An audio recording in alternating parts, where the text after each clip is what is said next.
The chair recognizes the honourable member for Long Island. Mr. Deputy, thank you for acknowledgement. Mr. Deputy, I rise on behalf of the great people, the great and hard-working people of Long Island, to represent their interests and stand as their voice once again in these hallowed halls. Mr. Deputy, it is an honor and a privilege to serve the interests of my home people, the people from whence I came. Mr. Deputy, I begin by extending condolences to the family of Mr. Eddie Burrows of Deadman's-Key, Long Island. Mr. Burrows was a great supporter and someone who I always looked forward to seeing. He was, as we say, one way all the time. To his daughter, Rima Martin, and the entire family, my sympathies. I also wish to extend condolences to the family of Miss Dolores Taylor of Hardbargain, her children, Curtis Cartwright, Patricia Taylor, Agatha Miller, Lillian Taylor, Gregory Taylor, and Joseph Taylor, and also to the family of Miss Dorothy Miller of McCann's, a phenomenal cook and businesswoman, to her children and her wider family. And then, of course, to the family of Mr. Vincent Wells, his sister Ruth Knowles, and family, and the family of Mr. John Patrick Cartwright of Hamilton's, Long Island, to Lil Pat, and the entire family, I extend my condolences. Mr. Deputy, recently it came to my attention that Mr. Cedric Scott, gentleman who was the honorary consul in LA, Mr. Cedric Scott, the gentleman who was the honorary consul in LA, he was appointed as ambassador to Japan. So I wish to congratulate him on his appointment. No, he's not. Yeah, I went to Thailand in 2019, and he did such a phenomenal job, with assisting, because I went to California. So, Mr. Scott, congratulations. Mr. Speaker, this is an unimaginative budget. It lacks innovation. This is a do-nothing budget. It's a placeholder. This is not a budget worthy of the 50th year of independence. There are no promised or significant highlights.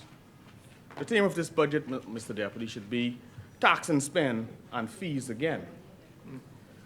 Mr. Deputy, thus far, notwithstanding that the government has been in office for 2 years, we continue to hear blaming and finger-pointing, misleading statements and accusations, and stale rhetoric.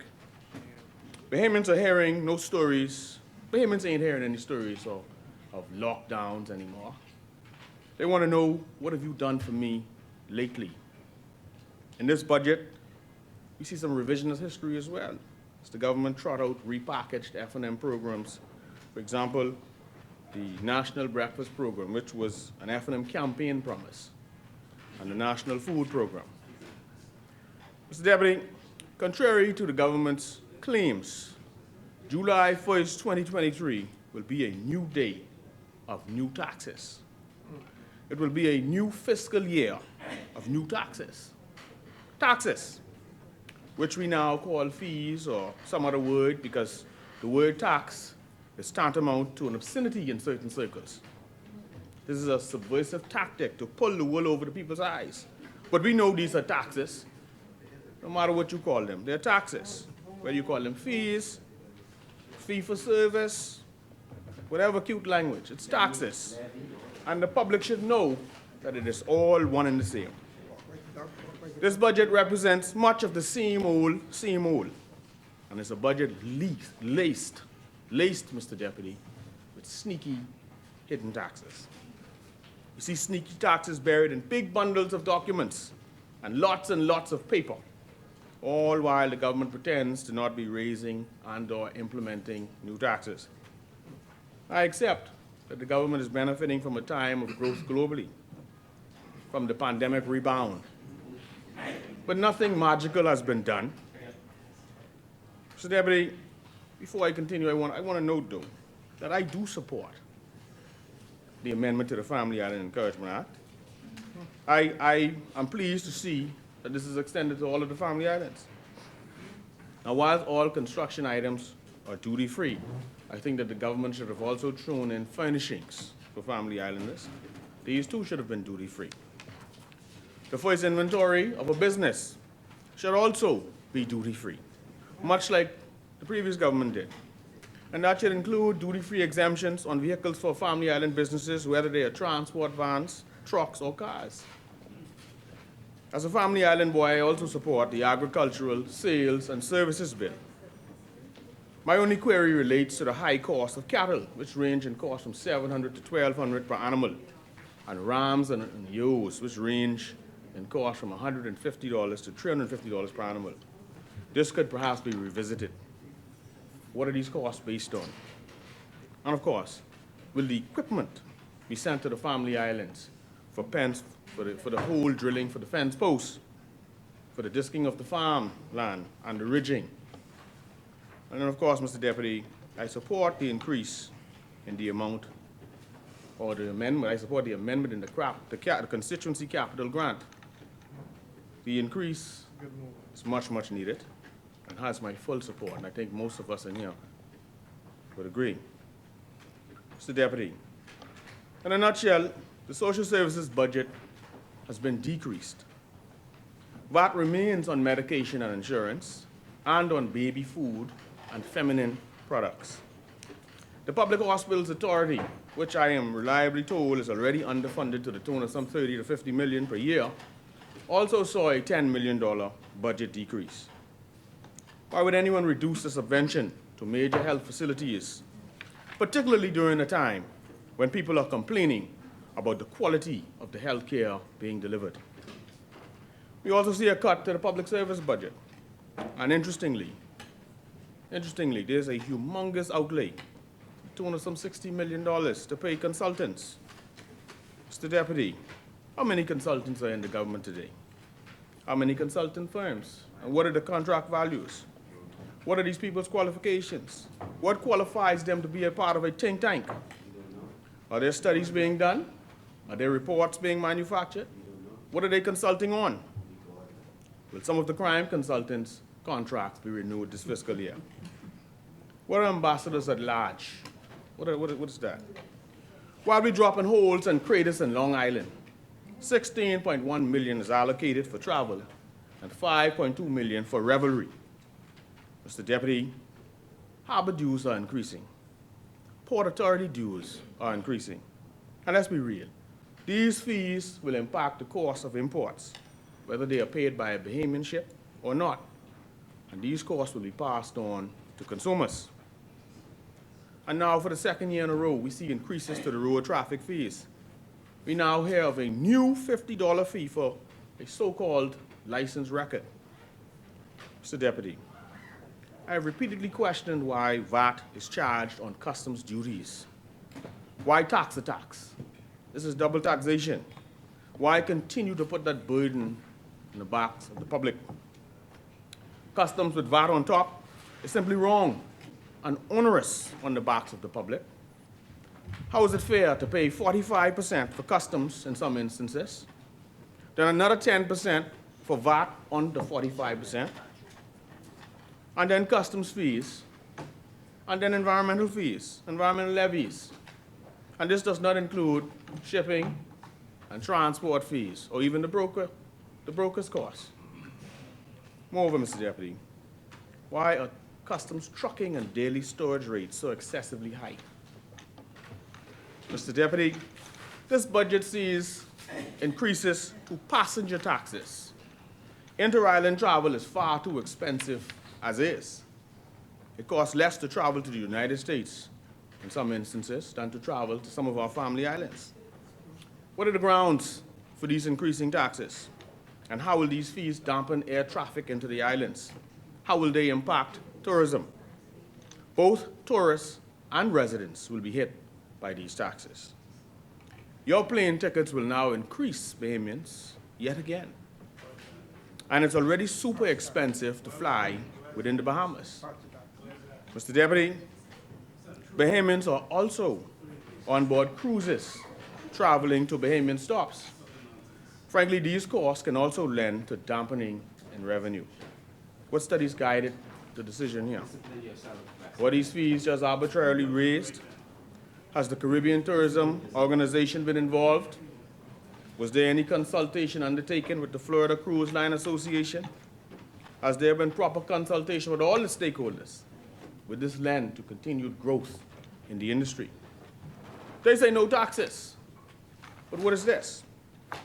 Mr. Deputy, this tax will impact Bahamians, their travel, and local businesses that are involved in the industry.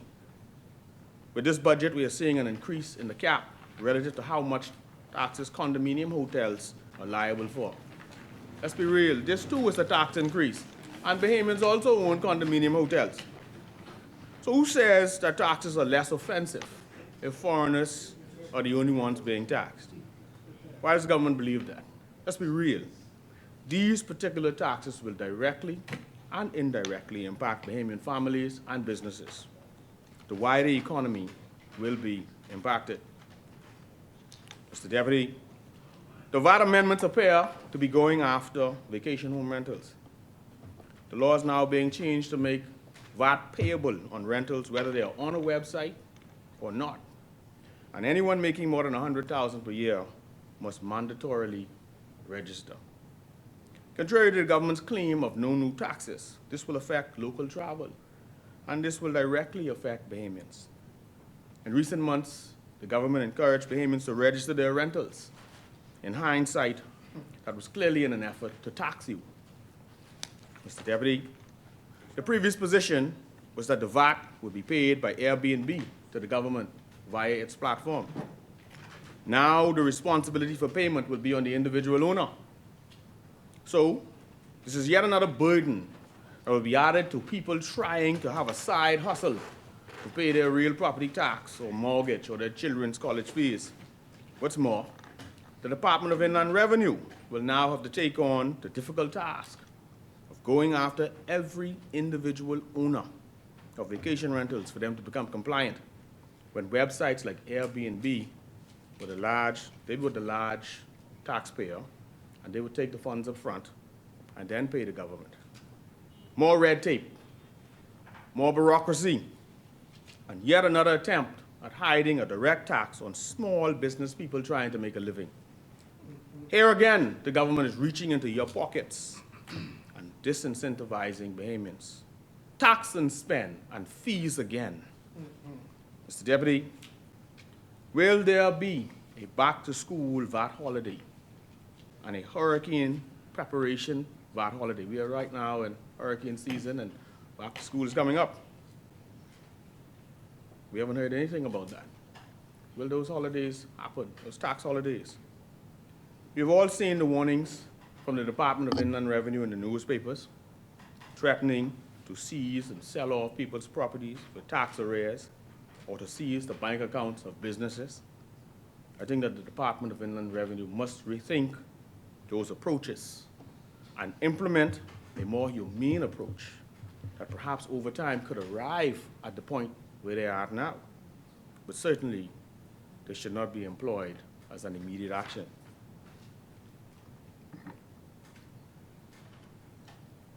Mr. Deputy, the Tourism Development Corporation Bill, which is also among the compendium of bills being advanced in this budget, should be separately debated.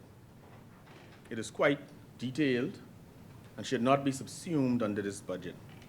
Interestingly, though, this bill now introduces a tourism development fee, an additional tax that must now be paid, Mr. Deputy, another tax. So, Mr. Deputy, the Business License Bill, which would enact a new Business License Act, appears, in my estimation, to give the Financial Secretary, that is the office itself, as opposed to the person, far too much power. This ascribes judicial powers to the Financial Secretary. In such a small society, where many such appointments are political in nature, how are persons guaranteed fairness and a fair process? A bipartisan approach should be taken to that, or even the appointment of that office. What's more, Bahamians seeking to start a business will now have to apply, get this in writing, to reserve their business name, or even to change the business name. And guess what? You will even now have to pay a $25 fee to reserve your trading name. Previously, as it relates to persons just seeking, that was reserved for just companies. But previously now, for those who were just seeking a business license or trading name, that was free. More slick taxes and red tape that deepens bureaucracy and does not create a business-friendly environment. Mr. Deputy, who will make up the Tax Appeal Commission? Not political appointees, right?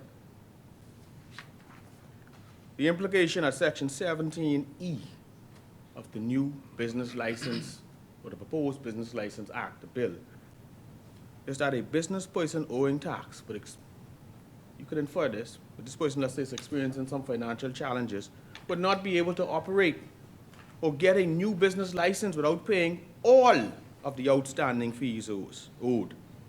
This is not friendly to business or to the poor. How does this budget lend to the ease of doing business in the Bahamas?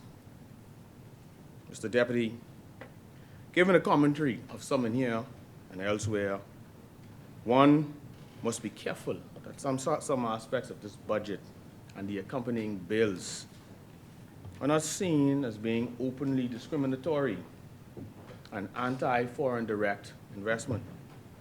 With all these increases and slick taxes to meet its budget projections, this New Day government seems fully prepared to drive the middle class into poverty, knowing full well that it's the middle class that drives and grows the economy.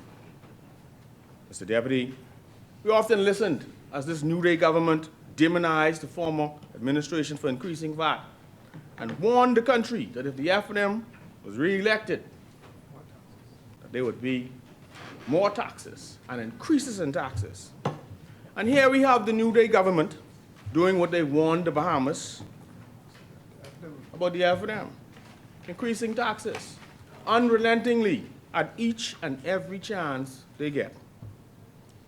Mr. Deputy, yes, it is a new day, but is it a better day? No, sir. Let's be real. The government has admitted that they collected $110 million in VAT over the last fiscal year. More dollars. Well, that is in large part from their taxing of the poor on breadbasket items. How else do you reduce VAT to 10%, but still collect more money than when it was at 12%? Mr. Deputy, given the budget communication and the pronouncements about Long Island, it is clear that Long Island was more prosperous under the minister's administration during COVID in 2020 and 2021 than under the New Day government. I'll come into that.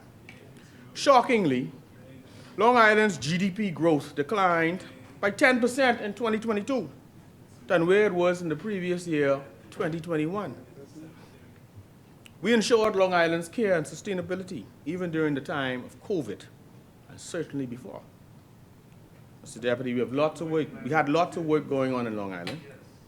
Lots of work was projected for Long Island. We had waterworks to begin in North End Long Island at the time of the election. We had gained the approvals from the independent engineering consultants in Jamaica. The field work was already done, and we were awaiting final sign-off from the Caribbean Development Bank for issuance of tender documents. These works appear to have been completely scuttled and the monies redirected elsewhere. Mr. Deputy, the Long Island International Airport had been tendered. The bids and determinations were made. All the groundwork was done, from the surveys, the architectural renderings, to the environmental impact assessment report, to other technical plans. We have heard nothing about the process since.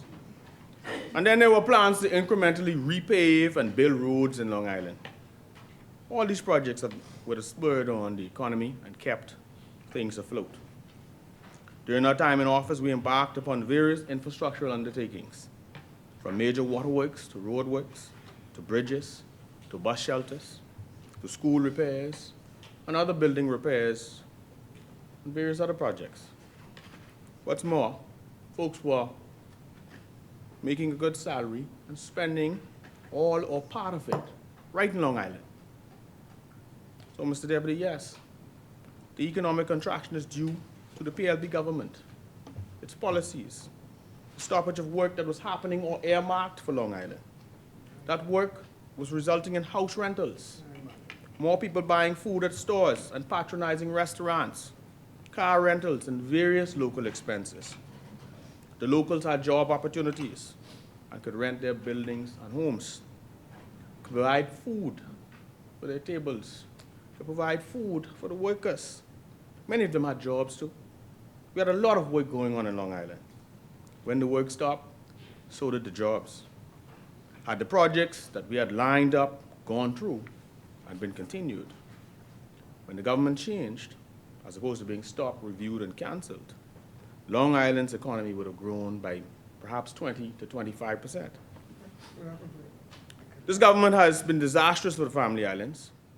We've now been told of the 2022 decline in GDP for Long Island, and there's 7 other Family Islands: Grand Bahama, Abaco, Maguana, Inagua, Crooked Island, Acklins, and Eleuthera all saw a reduction in GDP growth. All saw a reduction in GDP growth under PLP governance.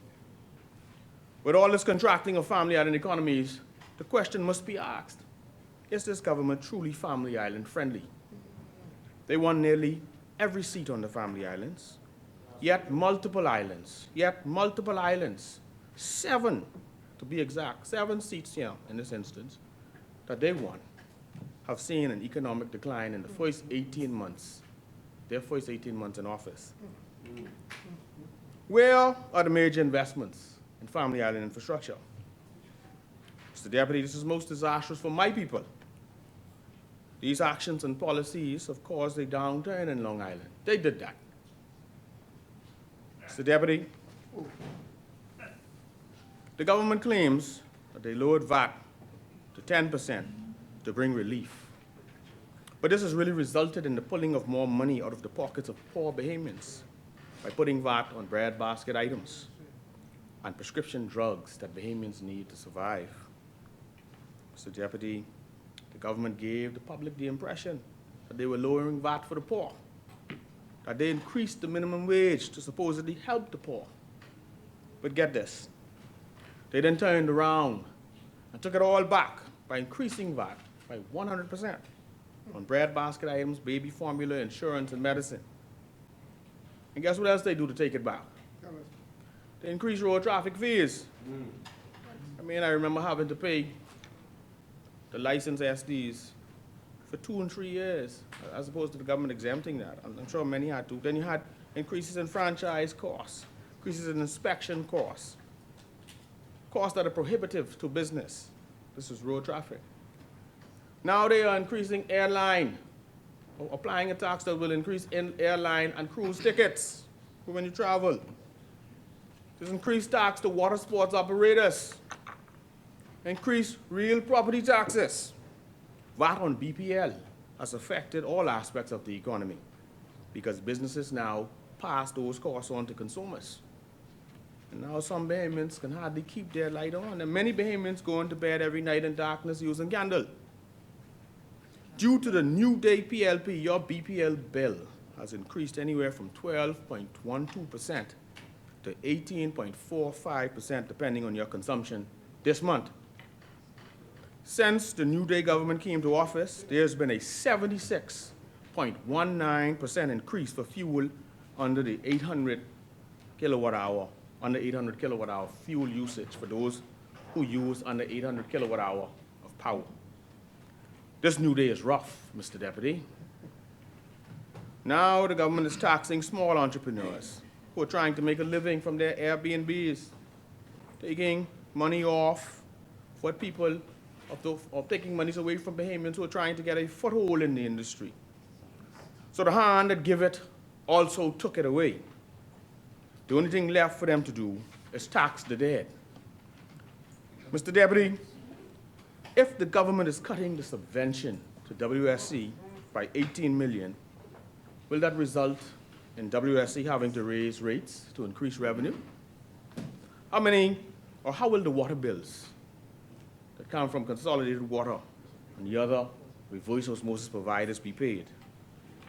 The New Day government has increased the cost of living in the Bahamas. The economic disruption has been caused via bad economic policies, and it's unconscionable. What and where is the relief offered to consumers or entrepreneurs to combat the impact of inflation and rising costs? What relief has been offered to wholesalers and retailers, particularly those with margin control businesses, to mitigate against layoffs? Mr. Deputy, as we perused this budget, as I went through the budget, I didn't see any mention of the carbon credit initiative in this budget. We know that was talked up in the last budget, and I was very excited about that. I'm still excited about that. By all accounts, we ought to be receiving revenue from that by now. Wasn't it supposed or projected to happen within the first quarter of this year, 2023?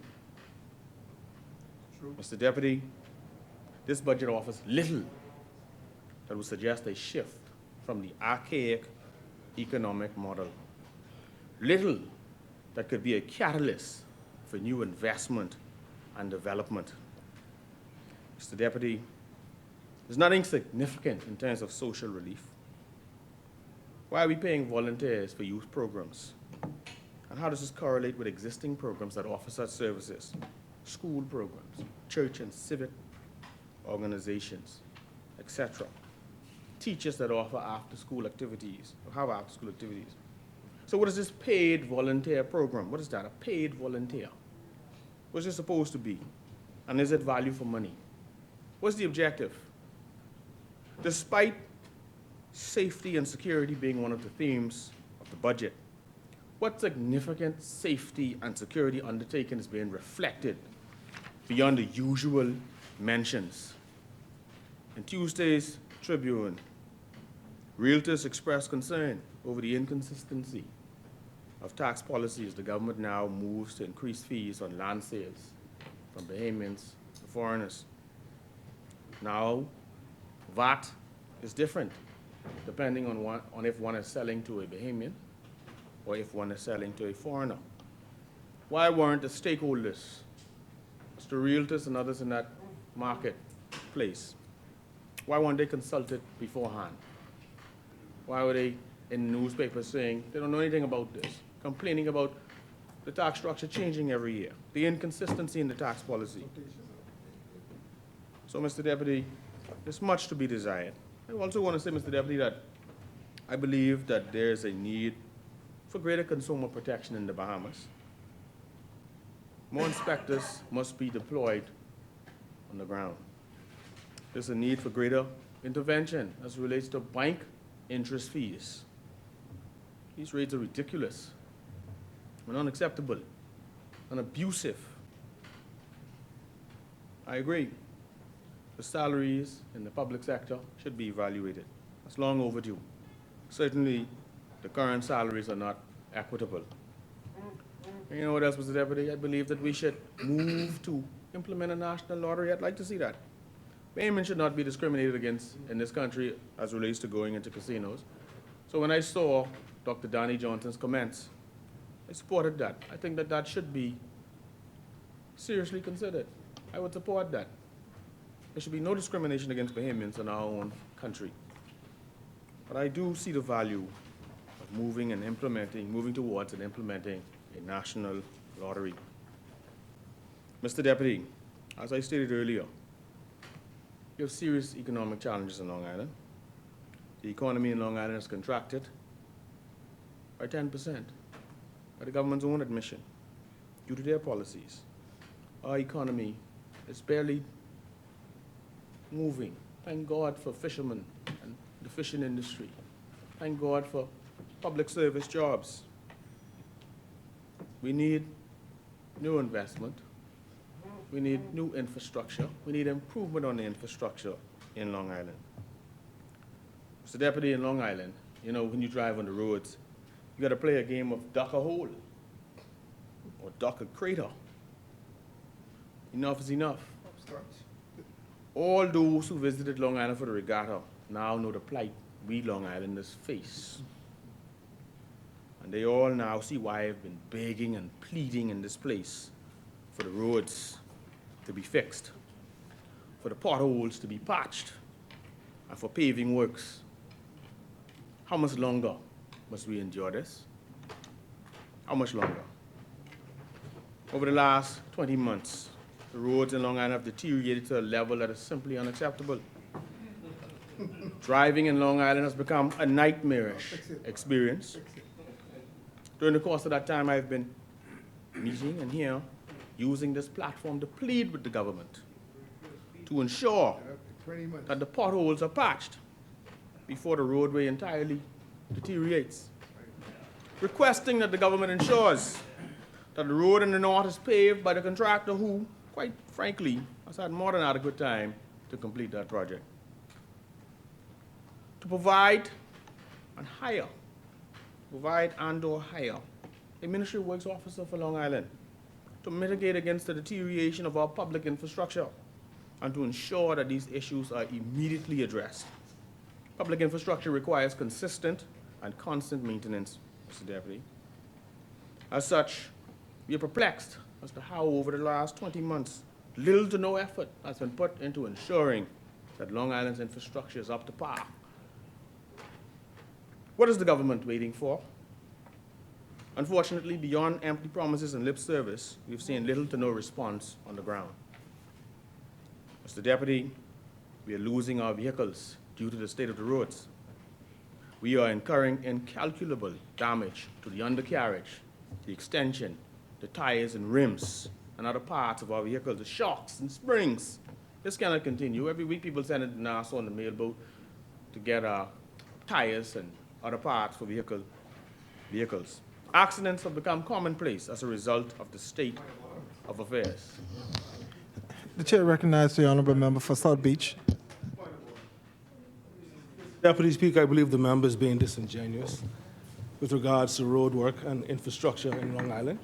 The member was on site when the Minister of Works declared and mentioned that there was indeed a contract in the advanced stages with regards for the repair of almost 90 miles of road in Long Island.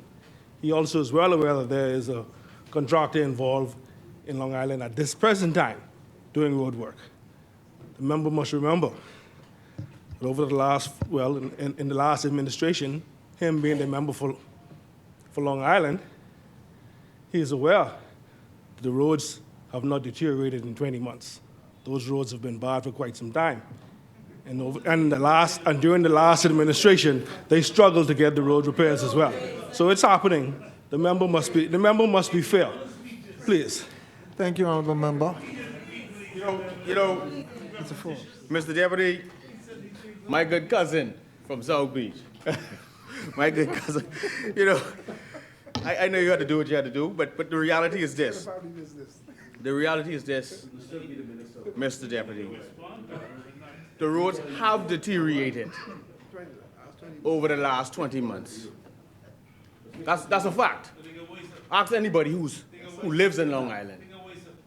I can speak to this firsthand, and there are others who can speak to this firsthand. Okay?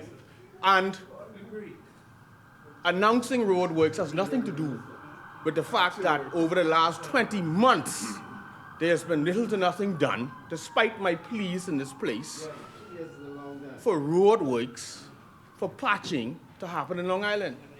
Announcing something that is futuristic has nothing to do with now and what was over the last 20 months. And so, Mr. Deputy,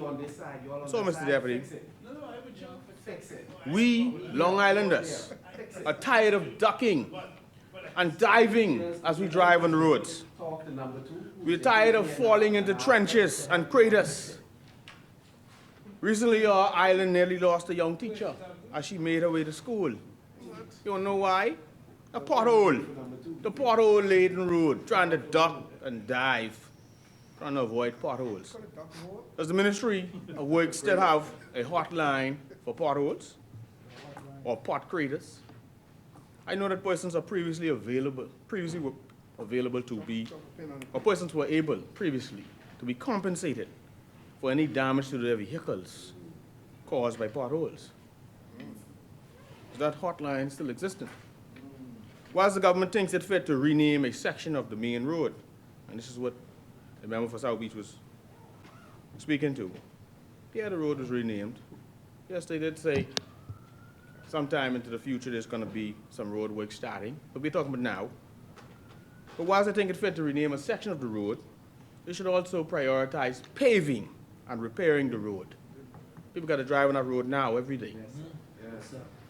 As a business person in the car rental industry, I know firsthand the great losses and expenses that the state of the roads have caused. Who will compensate my constituents for the losses being incurred due to the neglect of the roads in Long Island?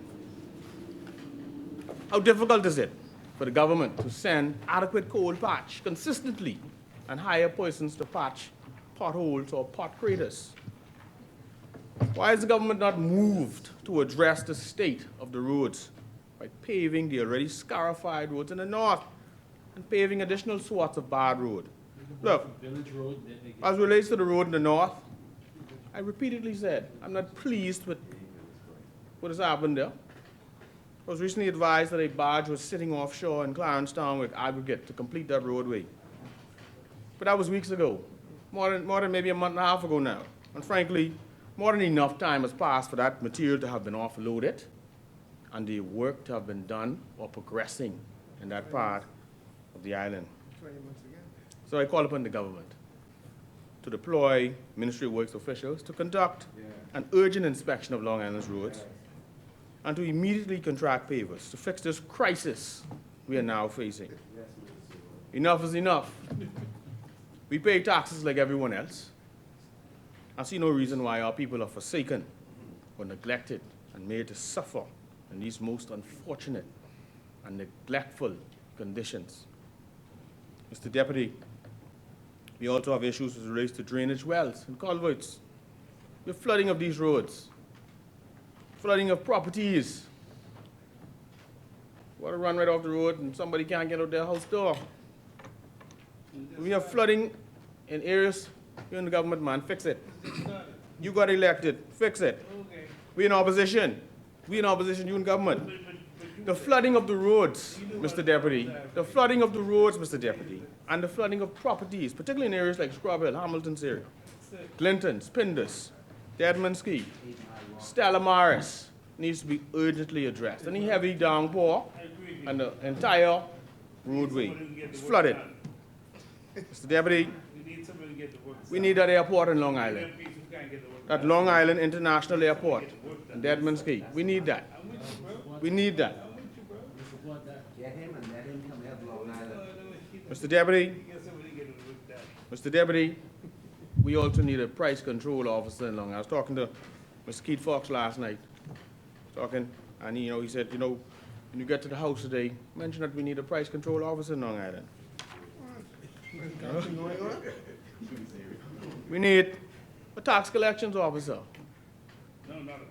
I mean, the reality is, and I'm speaking more particularly about second homeowners, there's a lot of real property tax outstanding in Long Island. Okay?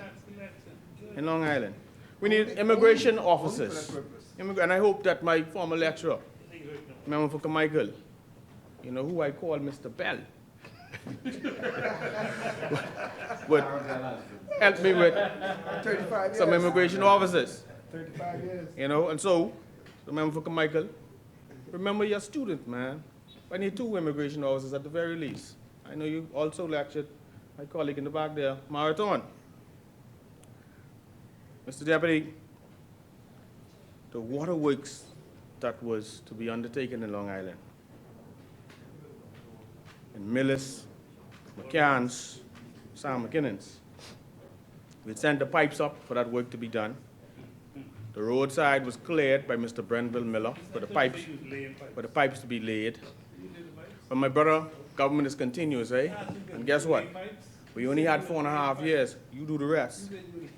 You do the rest. You do the rest. You do the rest. And so, Mr. Deputy, Millis, McCann's, Sam McKinnon's, we had the pipes in Long Island for those works to be undertaken. The roadside was cleared. I believe that a trencher may or may not have been sent, but I know certainly the pipes were there. And there was an in-house team set up to go down there and undertake those works. And we would hope that that community would have that work completed because everything was already sent. Can't stand another 20 months. Mr. Deputy, as related to that Can't survive another Caribbean 20 Development Bank contract for works to be done between Bank Ground, the Seymour's area, and North End Long Island. We're hoping to see that contract manifest itself, that we can still get that project to happen in North End Long Island. We note that, we know where it was, and we note that since then, in 2 years, we haven't seen anything. 20 months? Mr. Deputy, I also have concerns with respect to the water quality, how the water is suddenly going off in Long Island. Part of Central and Sims are constantly off or experiencing low pressure. Okay? Why is this happening all of a sudden? And the new water plant, is that plant not on in McKinsey's? Is the new water tank that was built in McKinsey's, is that fully operational? Is that operational at all? Are they just sitting there being allowed to rot? Are they in use? You know, Mr. Deputy, we hear a lot of talk in this budget about hospitals and upgraded clinics. On the Long Island community clinics, we've been hearing about proposed works now for some time. When will these proposed works start? Who got the contracts for these works? I'm hearing the contracts were issued, so we'd like to see them just start the work. These works were promised in the 2022 midterm budget, in the 2022 budget, in the 2023 midterm budget, and now they're promising again in the 2023 budget. We're tired of the promises. We want results, and we want it now. Mr. Deputy, I vividly recall an IDB loan being taken out for works to the Deadman Ski Clinic under the last administration, and the monies were already allocated. And the question is, what has happened? That would have resulted in that clinic being renovated, a new ambulance, and a properly outfitted lab. Recently, I attempted to give away an ambulance that we had donated. We ran into some challenges and were told that they couldn't accept it. So what we're going to do now, as I had spoken to the minister before, I'm going to prepare a letter. I'm going to send him a letter, send the PS a letter, and hopefully the government can sign off on this donation being accepted by the clinic, the Sims Clinic in Long Island.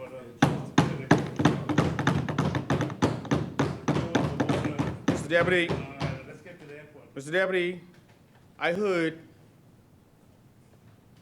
about solarization. Government has a solar program. Government says they're investing some $22 million in solar in the Southern Islands. But you know what I didn't hear? I didn't hear Long Island. Long Island wasn't mentioned. We want solar in Long Island too. We have a lot of space in Long Island, and we could incorporate solar. We're one of the islands to the Bahamas as well. One of the islands that could be considered in the southern Bahamas. And we would like to be considered for some of this $22 million that would be put towards solarizing or putting some solar installations on these islands. Mr. Deputy, you've had a challenge on the island with police vehicles. We understand the government has gotten some new trucks, but we need trucks and jeeps for Long Island. I want to commend Superintendent McGregor, who's done a yeoman's job holding it together. Because frankly, there are no vehicles, no police vehicles in North Long Island. And major foreign and locally owned business houses have been calling and complaining. And they've asked me not to call their name for fear of victimization. But I want to note that this is pressing for us, getting these police vehicles in Long Island. And since I saw a photo with, I think it's the police commissioner on a motorbike, we'd like to have a police bike in Long Island too. You know? So,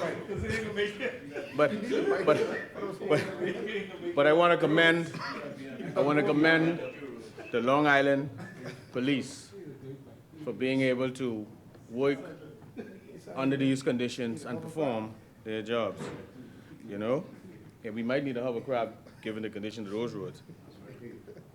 But, Mr. Deputy, police reservists have also mentioned to me that they haven't received any increase or promotion pay since they've gotten it. I saw a letter from one of them that was given to this particular individual given them a promotion. I wouldn't say what the promotion is or their gender, because it might identify them, a year or two or so ago. And they've complained that they have not received the requisite pay for the promotion that they now have, and that there's some back pay owing, and I call upon the government to assist with resolving that to police reservists, particularly the reservists in the Great Island, Long Island. Mr. Deputy, Bahamas Air comes to Long Island every day. We love Bahamas Air. Long Island people love Bahamas, I might as well tell you. But one of the issues we have is that our Long Islanders, we could fill a Bahamas Air daily flight sometimes twice a day. But the one flight that comes to us is shared with San Salvador. That is a challenge for us. Persons are usually unable to get on. It's hampering our tourism market. It's hampering local travel. And I was told by Bahamas Air that given the load factor, that only 19 of those seats are reserved for Long Island, and the other 19 for San Salvador, because there's a hill in Long Island. They don't like to bring the planes full.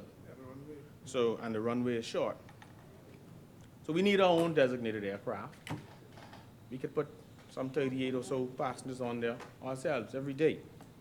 So I call upon the powers that be to disentangle Long Island from the San Salvador route and provide us with our own Bahamas Air flight into Long Island.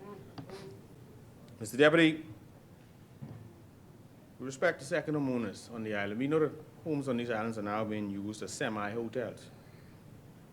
We've heard of, the Chief Counsel and I always have discussed this, breaking of codes by building townhouses and condos on the properties, and you don't even know that the extra construction is there. We've heard of persons coming and without proper approvals, competing with locals. We know of car rentals. And I'm grateful for this new road traffic amendment as it relates to persons not being able to rent their personal cars or a car attached to a Airbnb. You know why I'm grateful? I'm in the business, my brother. I'll be frank with you. I'm grateful for those others who are in the business who have been undercut for many years. Okay? Because you have persons who are second homeowners and others who rent the place, rent a car. Some got 5 and 6 cars for each one of their apartments or spaces. And so, Mr. Deputy, these new amendments to the road traffic should cover those second homeowners who like to rent out blue plate vehicles in competition with persons who are paying their dues and fees to be in the vehicle rental business. Any islander observing this happening after the 1st of July must report them. I call upon you to do so. Mr. Deputy, in Long Island, we continue to have challenges with banking. We have one Scotia ATM machine in Buckley's. But there's a need for a brick and mortar bank. I've been pleading and asking and begging for years for the Bank of the Bahamas to come to Long Island. And I've done so here on multiple occasions. You got the Bank of the Bahamas in Kemps Bay and Fresh Creek, I think. But I know in Kemps Bay for sure. No, it's Mangrove Key. I also think they're in Mangrove Key. They're not in Mangrove Key? I know that they are in Kemps Bay. I know that they're in San Salvador, and I know they're in Agua. And I believe they are in Mangrove Key. And I can tell you that Long Island has a bigger population than all of those places, and certainly a bigger business community. And so we are asking for the Bank of the Bahamas to come to Long Island. It's urgently needed. I'm also hoping that my good friend, the member from Angleton, bless me with a special education teacher this year, this new school year, September 2023, because we do have some serious special education challenges and needs on the island. Mr. Deputy, I understand during the administration, we put in place a passport office, and that office was situated in the commissioner's office, the administrator's office. So we would be grateful if now we can expand on that and open at least one or two separate satellite offices. Because and you know, Long Island is a very long place. Someone asked me, say, man, to talk to me about places being far now. So I said, no place is far from me in New Providence. It's only the traffic that's the problem. But I'm hopeful that a passport office will be opened in a central location, or maybe two satellite offices open, one in the south and one in the north, for convenience of the islanders. We hear about the distribution or the issuance of Crown land. We hear about the expansion of Family Island or affordable housing, on the Family Islands. Does this include Long Island? And what is the threshold for affordable housing? Mr. Deputy, I commend the member for South and Central Eleuthera on the proposed Family Islands help desk. Much needed. Let's hope that that can yield the results that we want as Family Islanders. I also commend him for this Golden Yoke program, and I am hopeful that this would be extended to Long Island. My grandfather had a chicken farm, and now at 89 years old, I see him restarting, right? Saw him restarting recently. So he's getting into chicken, you know, but with egg prices now falling, let's ensure that the Golden Yoke program does not go the way of Bartard and the Hatchet Bay Farms, etc. Government will have to support farmers with subsidies and to be consistent in supporting a competitive price. We don't want to have a false marketplace either, propped up by tariffs and all of that. We want real competition, and we want farmers to be able to be successful if they are to be a part of this program. Mr. Deputy, my fishermen have been telling me about sharks, shark attacks, and asking, said, man, you know, what about culling sharks? What about the government thinking to give the fishermen a month or two to go out and hunt sharks, cut back on the numbers? That is something that I think should be considered, you know, because the amount of sharks in the waters of the Bahamas and shark attacks that we are now hearing of, it's a serious issue. Mr. Deputy, some of the infrastructure we need in Long Island, beyond roads, beyond the airport, beyond some of the other mentions previously, we need seawalls, additional seawalls. It's hurricane season. We'd like to be considered for additional seawalls, the very lowest elevations on the island. We'd like to see the Clarencetown dock dredged. I think it's important that the dock is dredged. That same boat that I was mentioning earlier couldn't even come in. And the Clarencetown dock is perhaps, and that's on the ocean side, that's the dock that takes a lot of the heavy traffic. So I think there should be some dredging in that harbor, to allow for larger boats to come in with greater ease. Mr. Deputy, we're also looking forward to being able to get some parks, some green spaces on the island. You know, I'm going to install two Wi-Fi, I'm going to put two Wi-Fi, solarized Wi-Fi installations that were purchased from the constituency fund at the Salt Pond Park. And I want to thank the Long Islanders Association for being generous and allowing me to use that site, as well as the Clarencetown Park. Now those installations will provide light, but also free Wi-Fi to anyone using the park. And we only call these places parks, but these are not really parks. It's just an open space that, in the case of Clarencetown, is used for sports. And since Garden Hills is your Garden Hills, I need you, my brother, to assist me with some of that, with the sporting facilities in Long Island. Millis, the park in Millis is due some serious work. You know, that is where we play softball and baseball. So it's important that there's some work there in Clarencetown. You know, the kids go there for the annual track and field races and other events. And we would like to have that park brought up to par, lighting, proper bleachers, a decent Mundu track and other facilities. We don't have any decent sporting facility in Long Island.